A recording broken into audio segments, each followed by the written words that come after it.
In this video, we've marked out the medial malleolus, and we will continue to palpate and mark the posterior margin of the tibia up toward the level of the knee.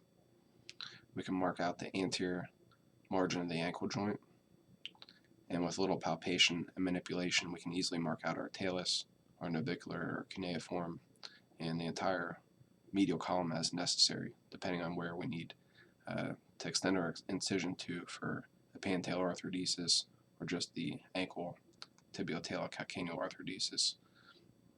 So we mark the posterior margin of the tibia, and then we can easily palpate the anterior tibial crest. We'll draw a line there, and then we will bisect those two lines to provide us with a reference line, which we will use when inserting our guide wire for intramedullary nail insertion to keep us in the right orientation for this specific patient's anatomy.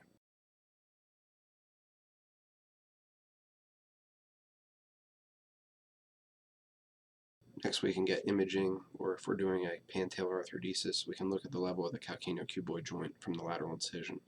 We can extrapolate to where that location is to the bottom of the foot, and about a centimeter more proximal to it would be a good starting point for our guide wire entry.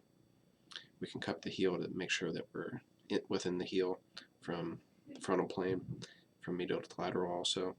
And when we poke in with our guide pin, we want to feel that we're hitting the bottom of the heel and not slipping out the medial side. Now, when setting my orientation for this entry, I'm looking at the proximal aspect of this reference line, not more distally, because if I'm off a little bit, by the time I get proximally with my pin, I'm going to be off a lot. So I'm going to use the proximal aspect of this reference line, and I'm going to aim for it. And if I'm off a little bit, I'm just going to be off a little bit. Our guide pin entry and orientation is also guided by that proximal reference line with our assistant's point of view from the side to guide if our hand and the guide pin needs to be raised or lowered. The goal is obviously not to come out the anterior tibia or be too posterior. We want to stay right in the tibia canal, intramedullary and centrally. So once our pin has been inserted, we'll get an intraoperative C-arm shot and see how we did. And if we're off a little bit, we can adjust with a second pin and see how we did.